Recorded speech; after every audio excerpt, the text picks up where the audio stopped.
नहमदुहु व नस्तईनुहु व नस्तगफिरुहु व नु'मिनु बिही व नतवक्कलु अलैहि व नऊज़ु बिल्लाहि मिन शुरूरि अनफुसिना व मिन सय्यिआति अअमालिना मन यहदिहिल्लाहु फला मुज़िल्ल लहु व मन युज़लिलहु फला हादिय लहु व अशहदु अन ला इलाहा इल्लल्लाहु वहदहु ला शरीका लहु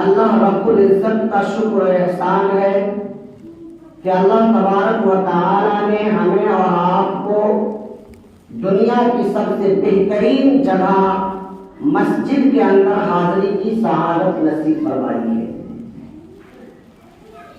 अल्लाह से मज़ीद दुआ करते रहें कि रब्बुल आलमीन हमें इस पाकीज़ा घर के अंदर हमेशा हाजिरी देने की तौफीक नसीब फरमाए।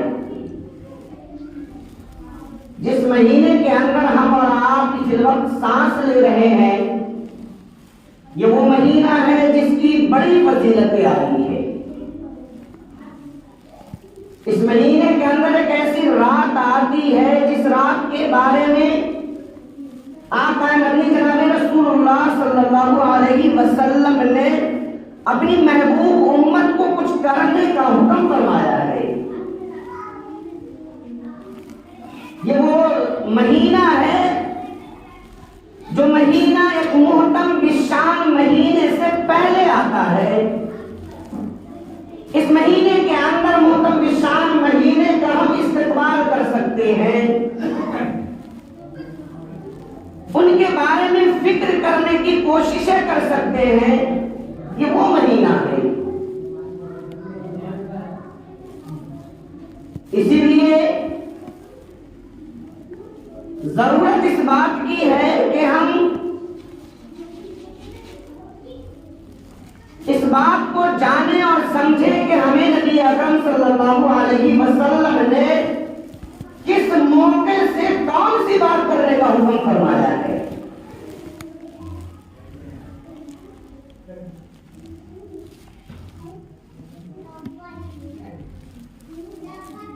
अल्लाह रब्बुल इज्जत का हमें हमारा शुक्र एहसान मानना चाहिए कि अल्लाह ने हमें ईमान दिया, सेहत और तंदुरुस्ती नसीब फरमाई, अपने महबूब की उम्मत में पैदा फरमाया। हिदायत के लिए अल्लाह ने कुरान मुक़द्दस जैसी पाकीज़ा किताब दी।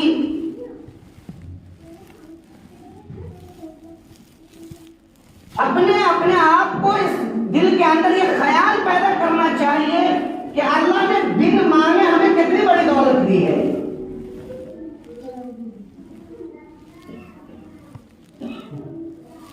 ईमान का जायजा लेंगे, ईमान के बारे में गौर फिक्र करेंगे तो ईमान के अंदर पुख्तगी आएगी। आमाल के हवाले से मुहासबा करेंगे तो आमाल करने की हिम्मत पैदा होगी। दुनिया के ऊपर हम फिक्र करते हैं तो दुनिया की मोहब्बत आती है। मालो दौलत की फिक्र करते हैं तो मालो दौलत की मोहब्बत आती है। अगर हम ईमान की फिक्र करेंगे, ईमान का तज़किरा करेंगे, ईमान का जिक्र करेंगे तो ईमान की मोहब्बत आएगी।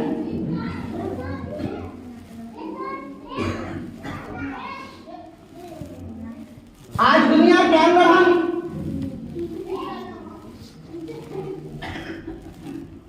सारी चीज का जिक्र करते हैं, पर जो सबसे कीमती चीज ईमान थी, ईमान का तज़किरा नहीं करते।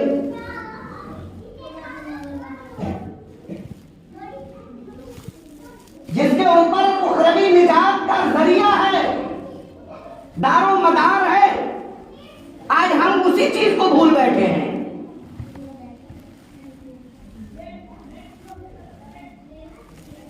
इसलिए मेरे भाइयों, बड़ी ही संजीदगी के साथ गौर करने की जरूरत है कि हर एक फर्द अपने ईमान का मुहासबा करे। हम ईमान के अंदर कहां हैं और किस पोजीशन में हैं। आमाल का मुहासबा करें कि हम आमाल के अंदर किस पोजीशन में हैं।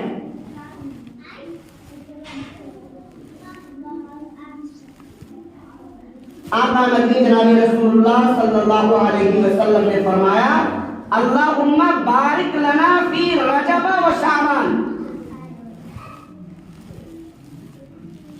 आप सल्लल्लाहु अलैहि वसल्लम जब रजब का चांद देखते थे तो रब्बुल आलमीन से दुआ करते थे, या इलाही हमारे उम्र में ऐसी बरकत नसीब फरमा, हमारी उम्र को इतनी बढ़ा दे कि हम रमजान के बाबरकत महीने को पा जाए।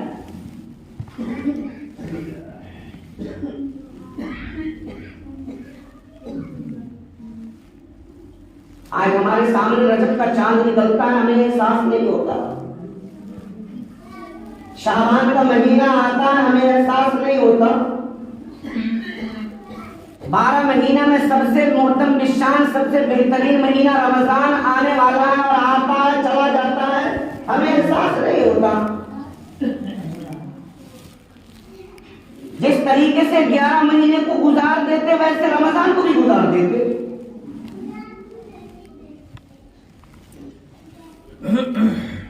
जिस तरीके से आम महीनों में हमारे अंदर जो बुरे आमाल थे, बेअन ही बुरे आमाल रमजान में भी पाए जाते।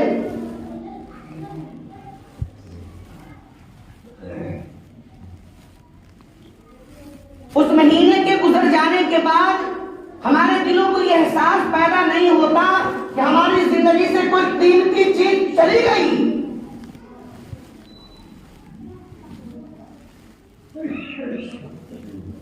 दौलत चली जाए तो एहसास होता है,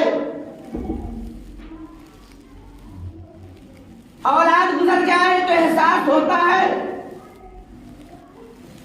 रिश्तेदार गुजर जाए तो एहसास होता है। लेकिन बाबरकत महीना रमजान गुजर जाए तो हमें एहसास नहीं होता।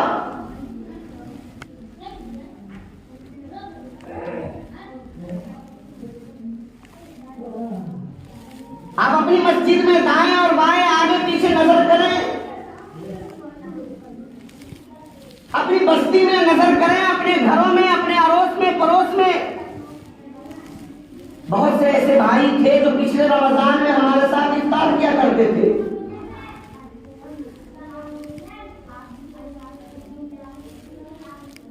मार्केट के अंदर जाकर 7 कपड़े खरीद कर लाते थे।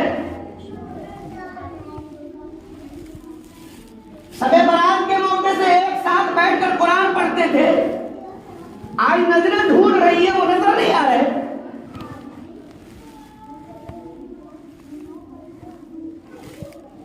बहुत सी ऐसी औलादें मौजूद होंगी जो पिछले रमजान के मौके से अपने बाप की उंगली पकड़कर ईद की नमाज पढ़ने के लिए ईदगाह गए। उनके वालिदैन ने उनके लिए नए नए जोड़े कपड़े लाए, उनके खाने का इंतजाम किया। आज उस बच्चे को उसके बाप का सहारा मौजूद नहीं।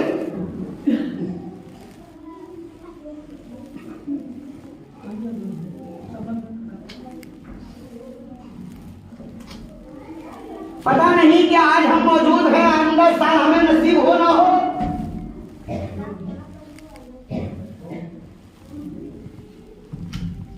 इसलिए जो वक्त मिल जाए गनीमत समझे, जो मौका मिल जाए उसे गनीमत समझें। अल्लाह की इबादत में लगाने की फिक्र करें, नबी की इताअत में गुजारने की फिक्र करें।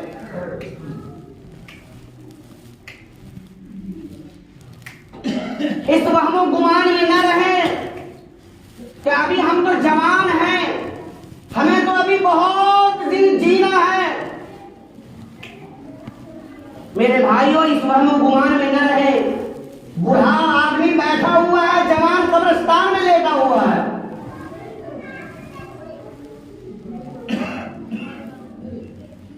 अल्लाह ने जो वक्त दिया है आपको, उसको गनीमत समझे, अपनी जिंदगी के आखिरी लम्हे को समझे, आखिरी मिनट और आखिरी घंटा समझे, और उस घंटे और उस लम्हे को अल्लाह की इबादत और नबी अकरम सल्लल्लाहु अलैहि वसल्लम की इताअत में गुजारने की कोशिश करें।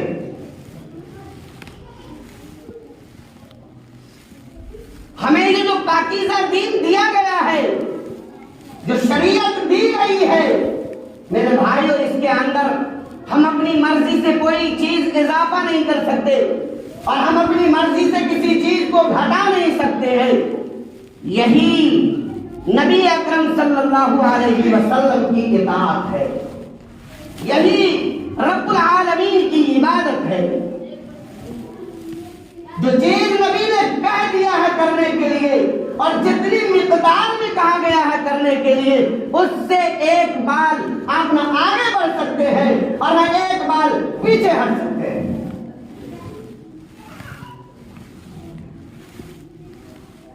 कुरान तो जगह जगह खोल के कह रहा है, अतीउल्लाह व अतीउर रसूल, अल्लाह की इताअत करो, रसूल की इताअत करो।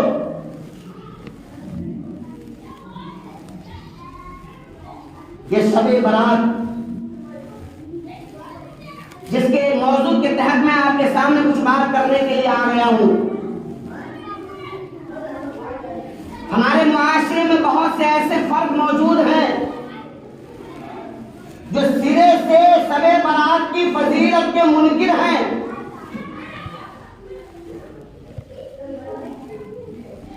वो सिरे से इनकार भी करते हैं कि शबे बारात की कोई फजीलत नहीं है। और हमारे मुआशरे में कुछ ऐसे लोग मौजूद हैं जो शबे बारात की फजीलत और उसके अंदर ऐसे रस्म और रिवाज को पैदा कर रखा है जो शरीयत के अंदर एक नई चीज का इजाद कर दिया है।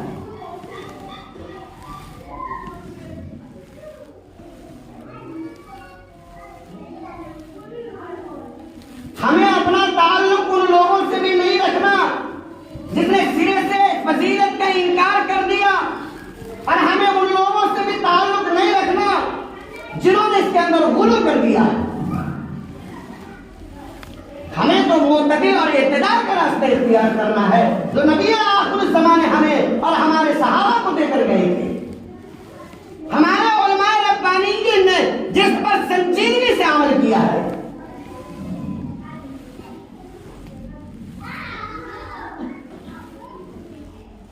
पूरे साल में 3 रातों के हवाले से लोगों के दरमियान तज़किरे होते हैं।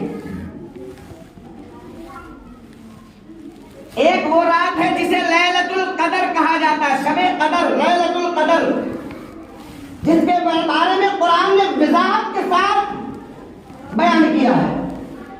एक मुकम्मल सूरत अल्लाह ने नाज़िल की है, इन्ना अंज़लनाहु फी लैलतिल कद्र वमा अदराका मा लैलतुल कद्र लैलतुल कद्री खैरुम मिन अल्फि शहर।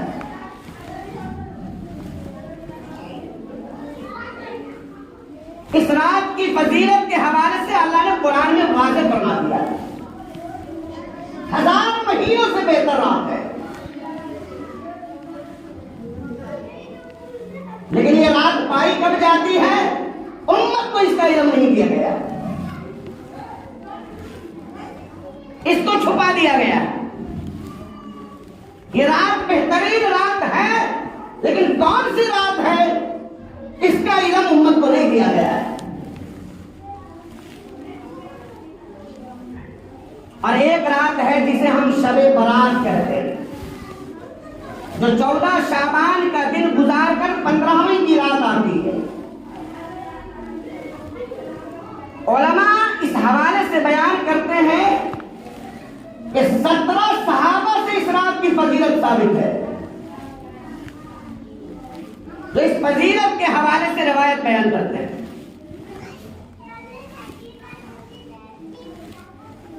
अल्लाह उम्मत के उस वक्त पर रहम करे जिनकी निगाहें आका मदनी के इन सहाबा के रावी के रिवायत पर नजर नहीं गई है। और इस रात की फजीलत के मुनकिर हैं, अल्लाह उसके हक में हिदायत के फैसले फरमाए।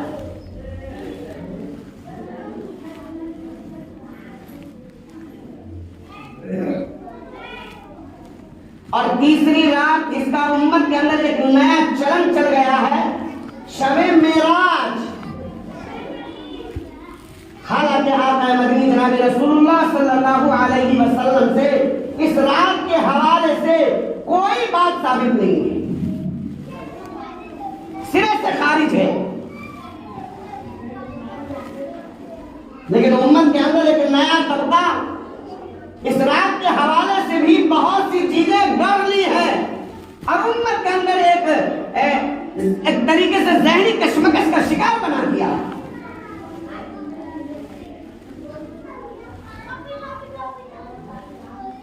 तो अल्लाह के रसूल ने दो रात के हवाले से तज़किरा किया, एक शबे कदर और एक शबे बरात।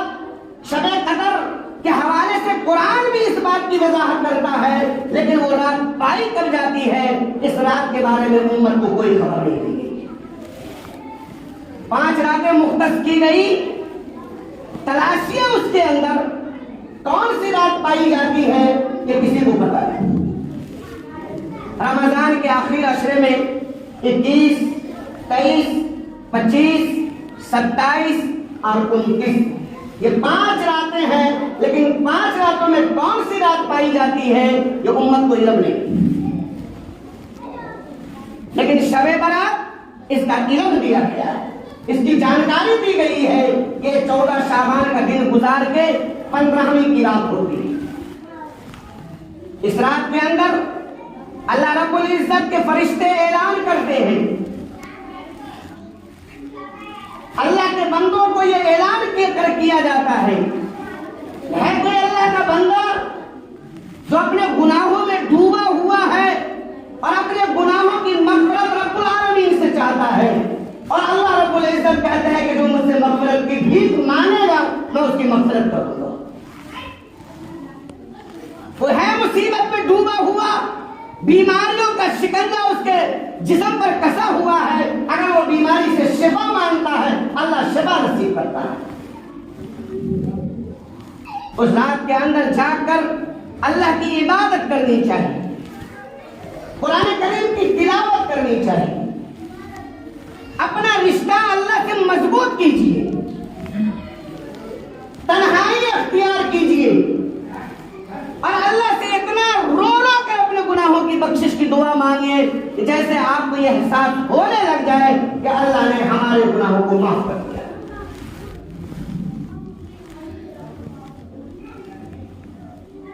गरीब और यतीम को सदका दीजिए,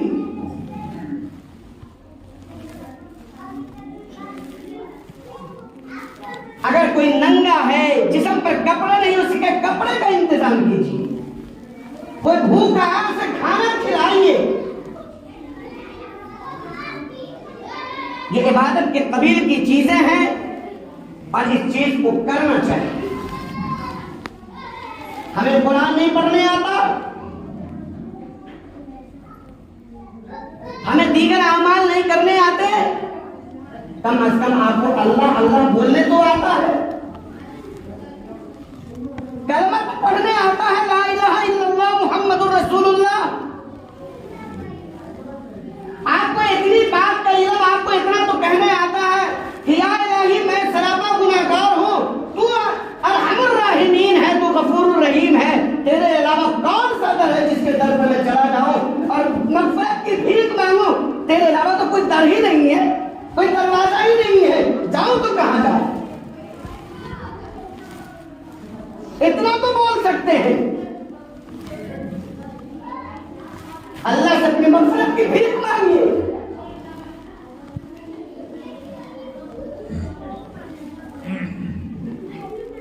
और मुआशरे के अंदर एक नई रस्म चल पड़ी है, 15वीं शाबान को लोग रोजा रखते हैं। ये कान खोल कर सुन ले, 15वीं शाबान का रोजा रखना सुन्नत नहीं है। शरीयत से साबित नहीं है।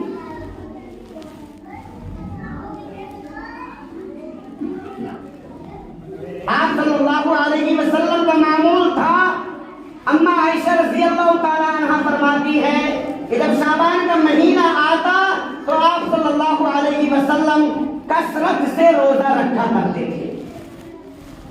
अक्सर शाबान के दिनों में रोजा रखा करते थे। अब पूरे साल आप सल्लल्लाहु अलैहि वसल्लम का यह अमल रहा है कि आप हर महीने का 3 रोजा रखते थे। उन 3 रोजों को शरीयत की इस्तिलाह में अय्याम बीस का रोजा कहा जाता है। चांद की 13 तारीख, 14 तारीख और 15 तारीख हर महीने के अंदर आप सल्लल्लाहु अलैहि वसल्लम इन 3 रोजा को रखते थे। चुनांचे इसी पर अमल करते हुए आप सल्लल्लाहु अलैहि वसल्लम ने शाबान के महीने में भी जो 15वीं शाबान का रोजा रखा है वो अय्याम बीस का रोजा है। बाद लोगों ने इसे सुन्नत से साबित किया, हालांकि शरीयत इसकी कहीं भी इजाजत नहीं देती है।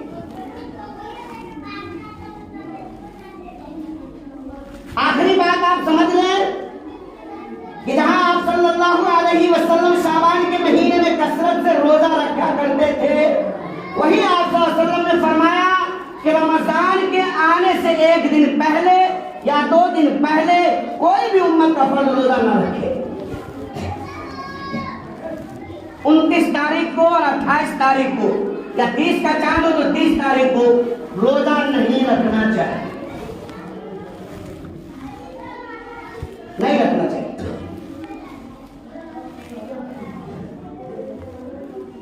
साल में 5 दिन ऐसे हैं जिस दिन रोजा रखना हराम है, हराम, नहीं रख सकते रोजा।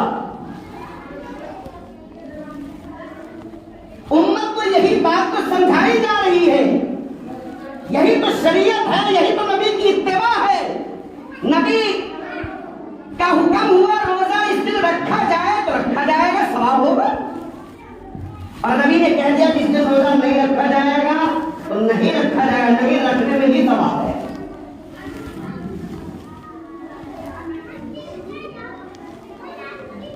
नबी ने कहा कि जुमा की नमाज 2 रकात पढ़नी है और जोहर की नमाज 4 रकात पढ़नी है।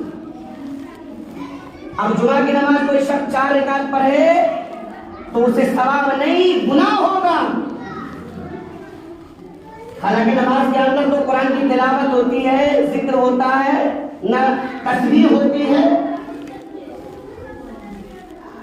कुरान पढ़ें, तस्बीह करें, जिक्र करें, नबी का हुक्म अगर उसमें शामिल नहीं है तो वो इबादत नहीं हो सकता है, बल्कि वो आपके लिए ज़हमत है, गुनाह है, गुनाह है, गुनाह।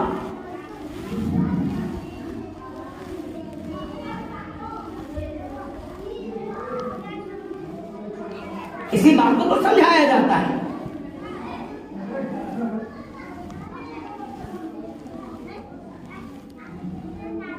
रमजान के महीने में हमारे मुआशरे में एक नई बीमारी आ गई, खासतौर से हमारी मस्तूरात के अंदर, हमारी औरतों के अंदर। सहरी आप सल्लल्लाहु अलैहि वसल्लम ने फरमाया आखिरी वक्त तक खाना मुस्तहब है।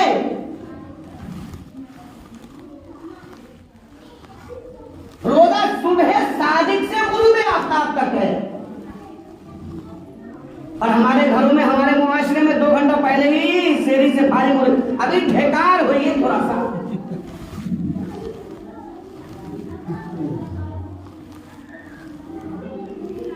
अल्लाह ने तो आपको 10 घंटे का रोजा दिया था, आपने सेहरी के वक्त को 2 घंटा बढ़ा दिया, 12 घंटे का रोजा कर दिया। आपने तो अल्लाह के हुक्म में इजाफा कर दिया।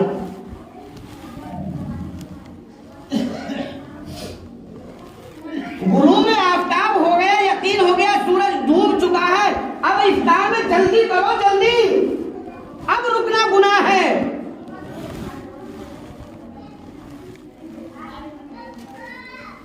अब लोग जो है रुको भाई, थोड़ा अंधेरा होने दो तो इफ्तार किया जाएगा। भाई ये शरीयत का हुक्म नहीं, ये तुम अपनी मनमर्जी चला रहे हो। अमल तो उस वक्त साबित होगा जो नबी के हुक्म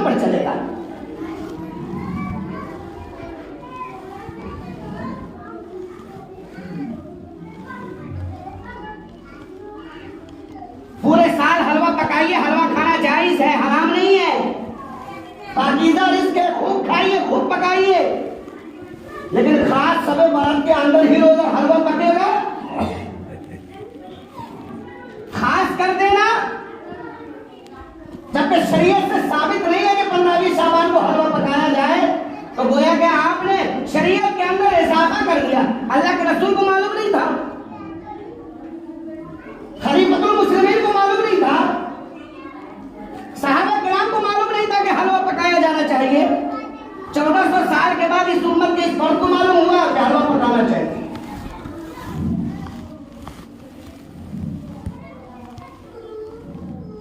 लाजिम कर देना शरीयत के अंदर किसी चीज को जिसका हुक्म नबी अकरम सल्लल्लाहु अलैहि वसल्लम से न मिलता हो, यही बिदअत कहलाती है। और बिदअत गुमराही का रास्ता, और हर गुमराही जहन्नम में ले जाने वाला है।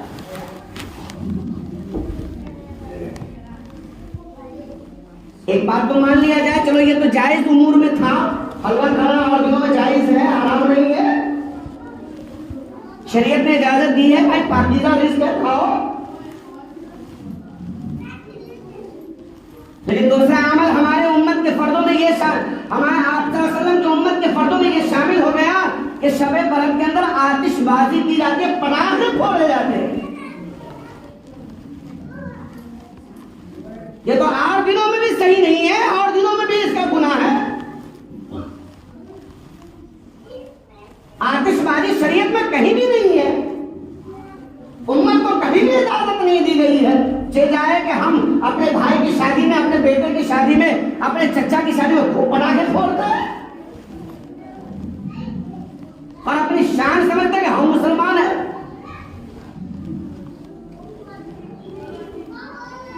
और फिर उस दिन जिस दिन आपको इबादत के लिए कहा गया, अल्लाह से दुआ मांगने के लिए कहा गया, कुरान की तिलावत करने के लिए गया, आपने कुरान की तिलावत को छोड़ा, आपने नबी अकरम सल्लल्लाहु अलैहि वसल्लम के ऊपर जो हुक्म था उस हुक्म को छोड़ा, आपने अल्लाह की इबादत को छोड़ा, आपने अल्लाह से दुआ मांगने को छोड़ा, गरीबों की मदद करने को छोड़ा। लगाया तो लगाया किसमें? तो पटाखे फोड़ने में लगा।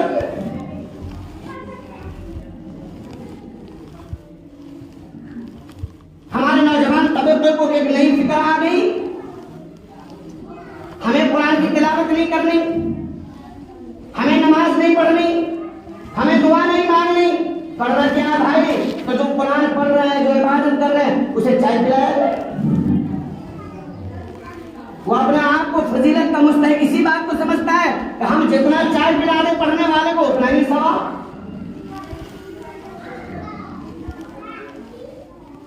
हालांकि नौजवानों के अमाल और नौजवानों की इबादत अल्लाह को सबसे ज्यादा पसंद है, अल्लाह को सबसे ज्यादा पसंद है।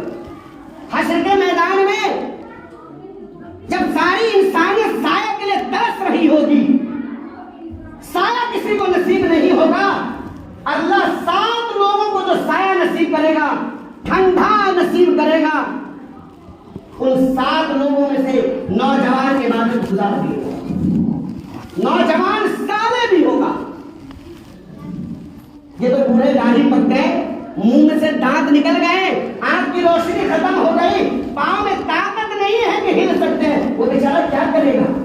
अब तो वो कब्र में जाने की तैयारी करे तो क्या कर सकता है? अब तो उसके साथ मजबूरी अल्लाह ने करेगा तो क्या करेगा वो? कमाल तो उन नौजवानों का है जिसके अंदर ताकत है, पांव के अंदर वो बुराई करने पर जा सकता है। ख्वाहिशात नफ्स उनके उरोज पर है, वो बुराई कर सकता है, लेकिन अल्लाह के डर से, जहन्नम के डर से, अल्लाह के अज़ाब के डर से वो अपने पांव को बुराई की जगह से रोक कर रखता है, अपने ख्वाहिशात नफ्सानी को कंट्रोल में रखता है। यह है नौजवानों का कमाल। और ऐसी नौजवान के कमाल के बारे में अल्लाह उस दिन उनका बदला ये नसीब करेगा कि अल्लाह जब तमाम इंसान साये के लिए महरूम होंगे, अल्लाह इस नौजवान साले को, नौजवान नेक लोगों को अल्लाह साया नसीब करेगा। इसलिए मेरे नौजवान भाइयों, बड़े अदब के साथ मैं आज कर रहा हूं कि आप अपनी नौजवानी को जाया न करें, अल्लाह की इबादत में लगाइए, शरीयत को फैलाने में लगाइए।